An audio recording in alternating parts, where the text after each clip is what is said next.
بسم الله الرحمن الرحيم. سبحان الذي أسرى بعبده ليلا من المسجد الحرام إلى المسجد الأقصى الذي باركنا حوله لنريه من آياتنا إنه هو السميع البصير. وآتينا موسى الكتاب وجعلناه هدى لبني إسرائيل ألا تتخذوا من دوني وكيلا ذرية من حملنا مع نوح إنه كان عبدا شكورا. وقضينا إلى بني إسرائيل في الكتاب لتفسدن في الأرض مرتين ولتعلن علوا كبيرا. فإذا جاء وعد أولاهما بعثنا عليكم عبادا لنا أولي بأس شديد فجاسوا خلال الديار وكان وعدا مفعولا. ثم رددنا لكم الكرة عليهم وأمددناكم بأموال وبنين وجعلناكم أكثر نفيرا. إن أحسنتم أحسنتم لأنفسكم وإن أسأتم فلها. فإذا جاء وعد الآخرة ليسوءوا وجوهكم وليدخلوا المسجد كما دخلوه أول مرة وليتبروا ما علوا تتبيرا. عسى ربكم أن يرحمكم وإن عدتم عدنا وجعلنا جهنم للكافرين حصيرا. إن هذا القرآن يهدي للتي هي أقوم ويبشر المؤمنين الذين يعملون الصالحات أن لهم أجرا كبيرا وأن الذين لا يؤمنون بالآخرة أعتدنا لهم عذابا أليما. ويدعو الإنسان بالشر دعاءه بالخير وكان الإنسان عجولا. وجعلنا الليل والنهار آيتين فمحونا آية الليل وجعلنا آية النهار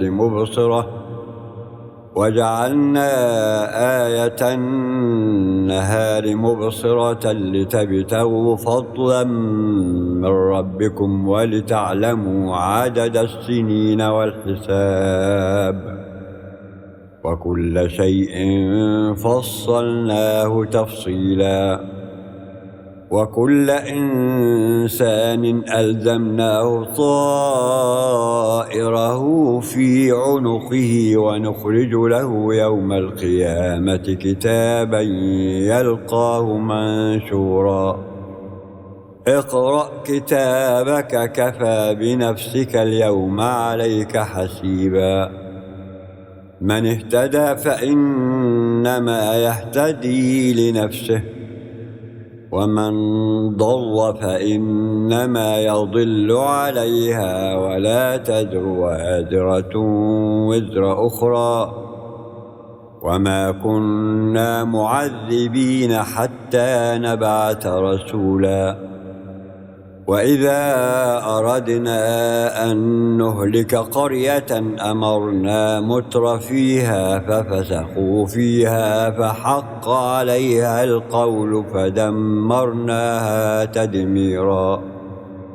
وكم أهلكنا من القرون من بعد نوح وكفى بربك بذنوب عباده خبيرا بصيرا. من كان يريد العاجلة عجلنا له فيها ما نشاء لمن نريد ثم جعلنا له جهنم يصلاها مذموما مدحورا ومن أراد الآخرة وسعى لها سعيها وهو مؤمن فأولئك كان سعيهم مشكورا كلا نمد هؤلاء وهؤلاء من عطاء ربك وما كان عطاء ربك محظورا انظر كيف فضلنا بعضهم على بعض وللآخرة أكبر درجات وأكبر تفضيلا لا تجعل مع الله إلها آخر فتقعد مذموما مخذولا وقضى ربك ألا تعبدوا إلا إياه وبالوالدين إحسانا إما يبلغن عندك الكبر أحدهما أو كلاهما فلا تقل لهما أف ولا تنهرهما وقل لهما قولا كريما واخفض لهما جناح الذل من الرحمة وقل رب ارحمهما كما ربياني صغيرا ربكم أعلم بما في نفوسكم إن تكونوا صالحين فإنه كان للأوابين غفورا وآت ذا القربى حقه والمسكين وابن السبيل ولا تبذر تبذيرا إن المبذرين كانوا إخوان الشياطين وكان الشيطان لربه كفورا وإما تعرضن عنهم ابتغاء رحمة من ربك ترجوها فقل لهم قولا ميسورا ولا تجعل يدك مغلولة إلى عنقك ولا تبسطها كل البسط فتقعد ملوما محسورا إن ربك يبسط الرزق لمن يشاء ويقدر إنه كان بعباده خبيرا بصيرا ولا تقتلوا أولادكم خشية إملاق نحن نرزقهم وإياكم إن قتلهم كان خطأ كبيرا ولا تقربوا الزنا إنه كان فاحشة وساء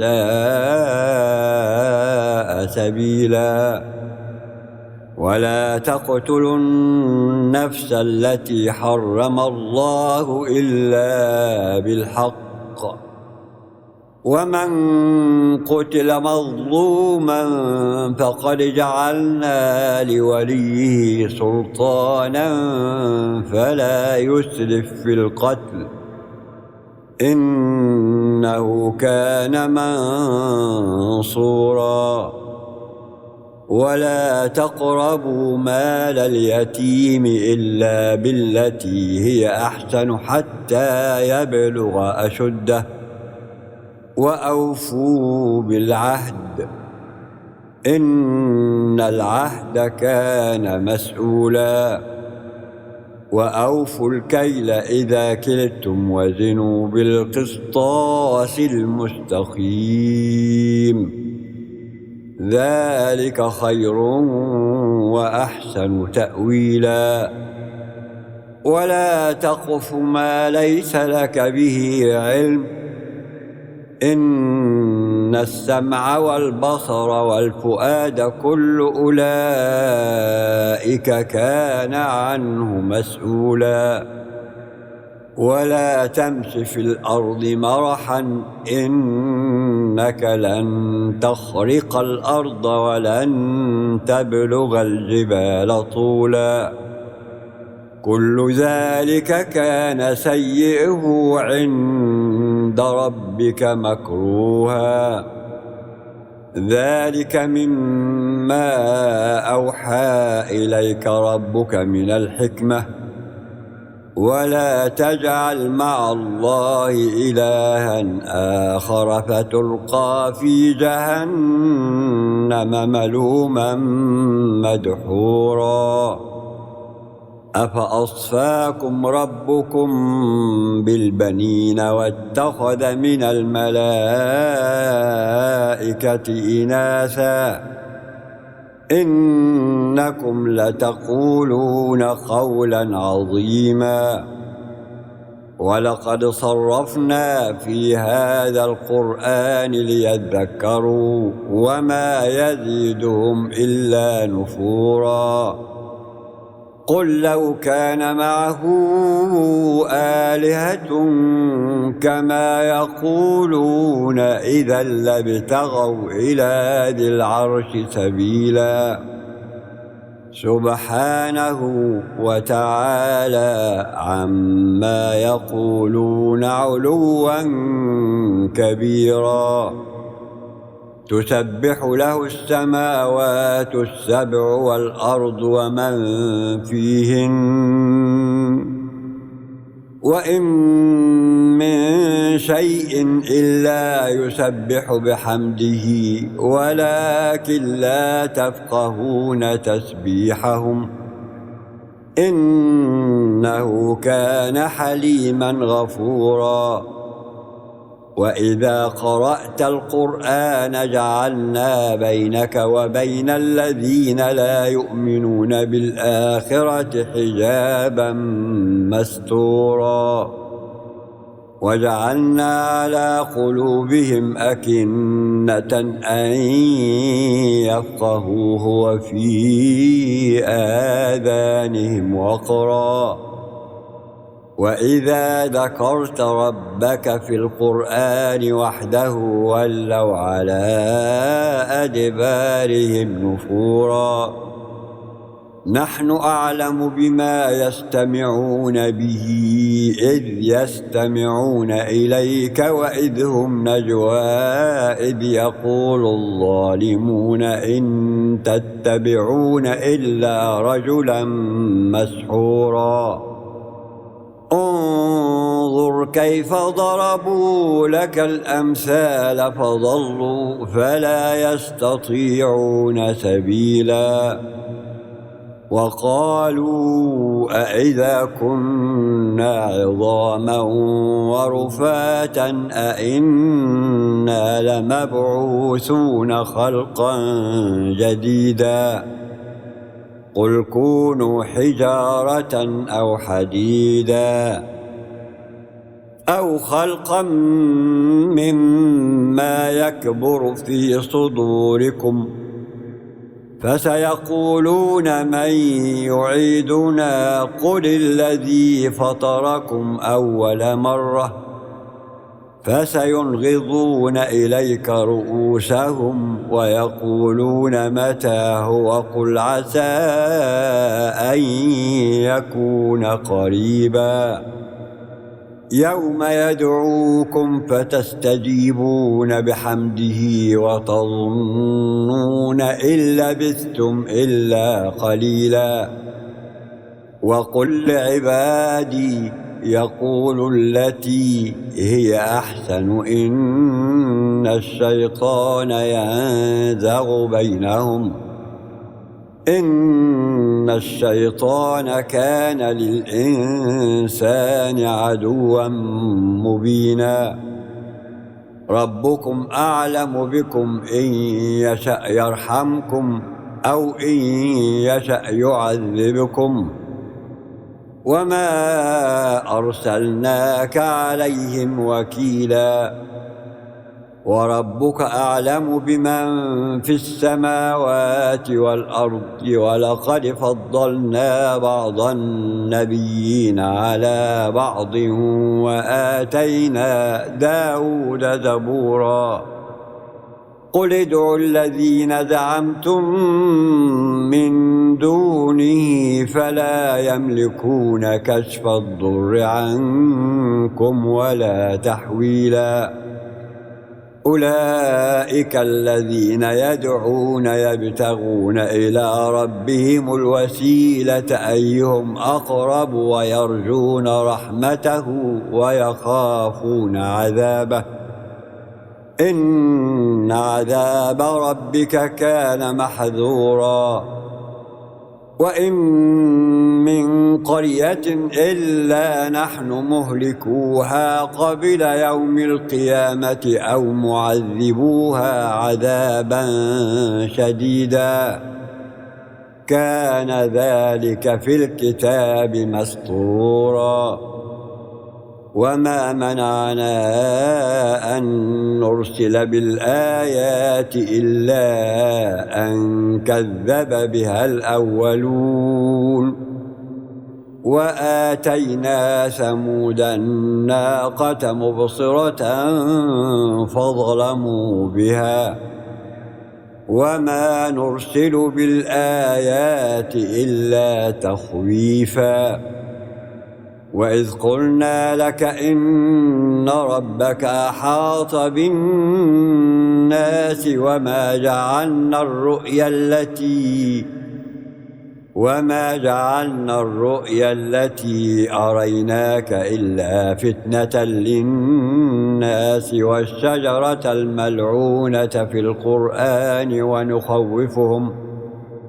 ونخوفهم فما يزيدهم إلا طغيانا كبيرا وإذ قلنا للملائكة اسجدوا لآدم فسجدوا إلا إبليس قال أسجد لمن خلقت طينا قال أرأيتك هذا الذي كرمت علي لئن أخرتني إلى يوم القيامة لأحتنكن ذريته إلا قليلا قال اذهب فمن تبعك منهم فإن جهنم جزاؤكم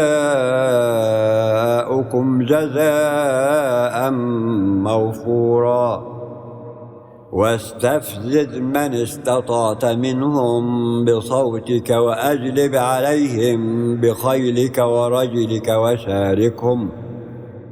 وشاركهم في الأموال والأولاد وعدهم وما يعدهم الشيطان إلا غرورا إن عبادي ليس لك عليهم سلطان وكفى بربك وكيلا ربكم الذي يزجي لكم الفلك في البحر لتبتغوا من فضله إنه كان بكم رحيما وإذا مسكم الضر في البحر ضل من تدعون إلا إياه فلما نجاكم إلى البر أعرضتم وكان الإنسان كفورا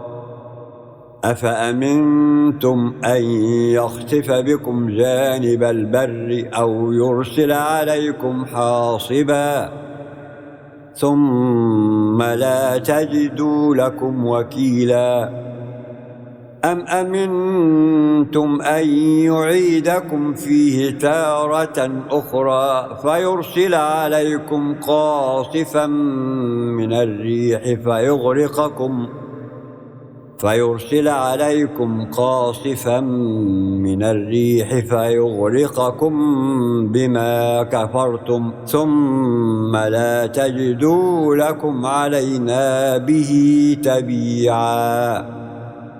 ولقد كرمنا بني آدم وحملناهم في البر والبحر ورزقناهم من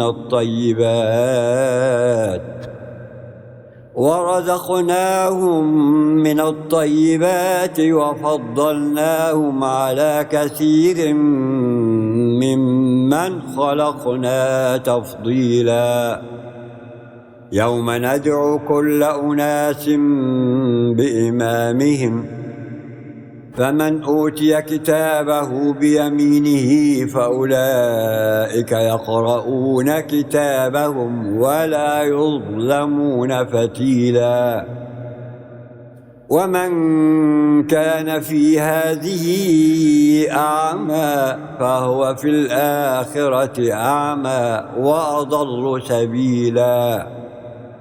وإن كادوا ليفتنونك عن الذي أوحينا إليك لتفتري علينا غيره وإذا لاتخذوك خليلا. ولولا أن ثبتناك لقد كدت تركن إليهم شيئا قليلا. إذا لأذقناك ضعف الحياة وضعف الممات ثم لا تجد لك علينا نصيرا. وإن كادوا ليستفزونك من الأرض ليخرجوك منها وإذا لا يلبثون خلافك إلا قليلا. سنة من قد أرسلنا قبلك من رسلنا ولا تجد لسنتنا تحويلا. أقم الصلاة لدلوك الشمس إلى غسق الليل وقرآن الفجر إن قرآن الفجر كان مشهودا. ومن الليل فتهجد به نافلة لك عسى أن يبعثك ربك مقاما محمودا. وقل رب أدخلني مدخل صدق وأخرجني مخرج صدق واجعل لي من لدنك سلطانا نصيرا.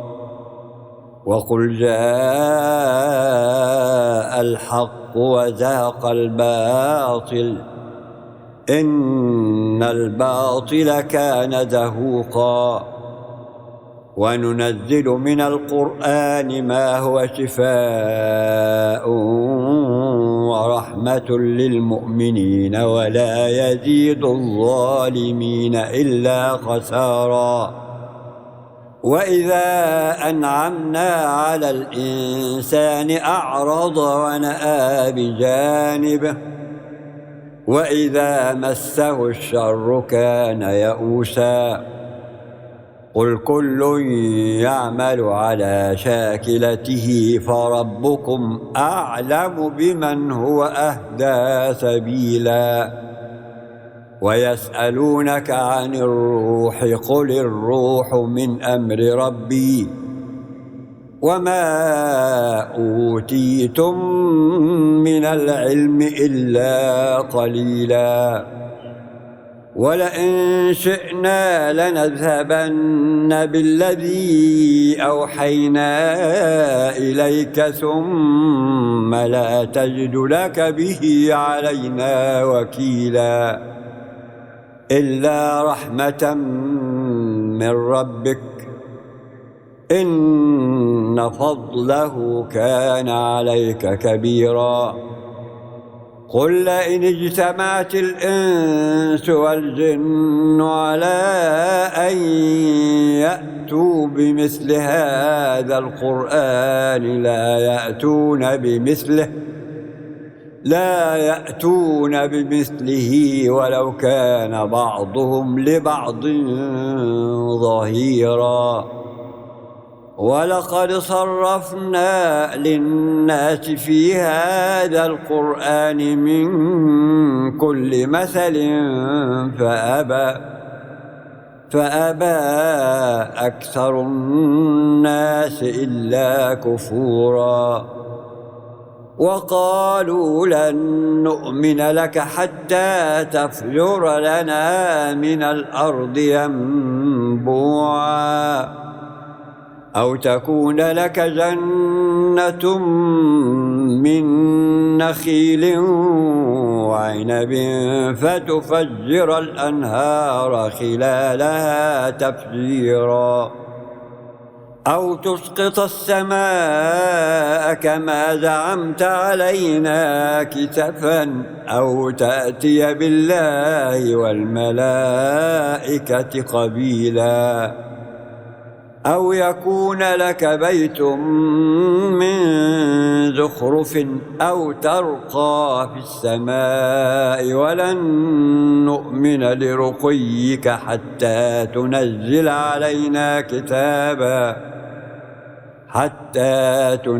علينا كتابا نقرأه. قل سبحان ربي هل كنت إلا بشرا رسولا. وما منع الناس أن يؤمنوا إذ جاءهم الهدى إلا أن قالوا أبعث الله بشرا رسولا. قل لو كان في الأرض ملائكة يمشون مطمئنين لنزلنا عليهم من السماء ملكا رسولا. قل كفى بالله شهيدا بيني وبينكم إنه كان بعباده خبيرا بصيرا. ومن يهد الله فهو المهتد ومن يضلل فلن تجد لهم أولياء من دونه. ونحشرهم يوم القيامة على وجوههم عميا وبكما وصما مأواهم جهنم كلما خبت زدناهم سعيرا. ذلك جزاؤهم بأنهم كفروا بآياتنا وقالوا أإذا كنا عظاما ورفاتا أإنا لمبعوثون خلقا جديدا. أولم يروا أن الله الذي خلق السماوات والأرض قادر على أن يخلق مثلهم وجعل لهم أجلا لا ريب فيه فأبى الظالمون إلا كفورا. قل لو أنتم تملكون خزائن رحمة ربي إذا لأمسكتم خشية الإنفاق وكان الإنسان قتورا. ولقد آتينا موسى 9 آيات بينات فاسأل بني إسرائيل إذ جاءهم فقال له فرعون إني لأظنك يا موسى مسحورا. قال لقد علمت ما أنزل هؤلاء إلا رب السماوات والأرض بصائر وإني لأظنك يا فرعون مثبورا. فأراد أن يستفزهم من الأرض فأغرقناه ومن معه جميعا.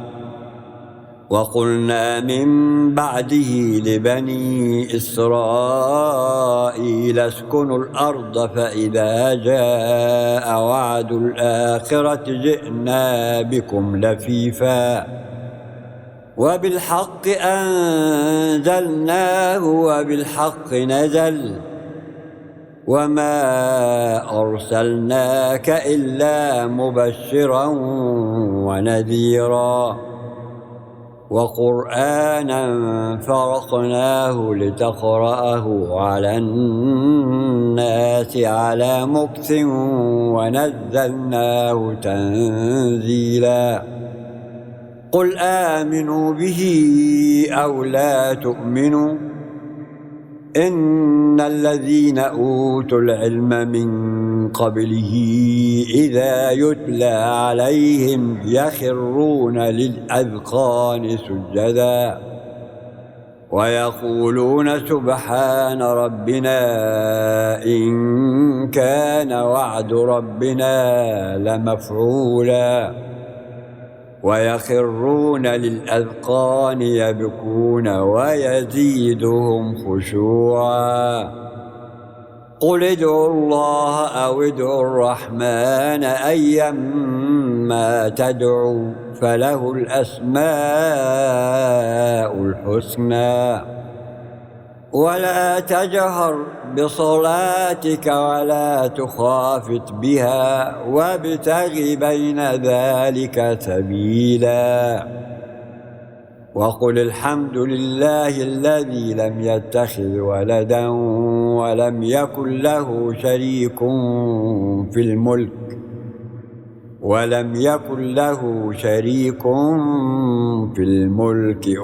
يكن له ولي من الذل وكبره تكبيرا.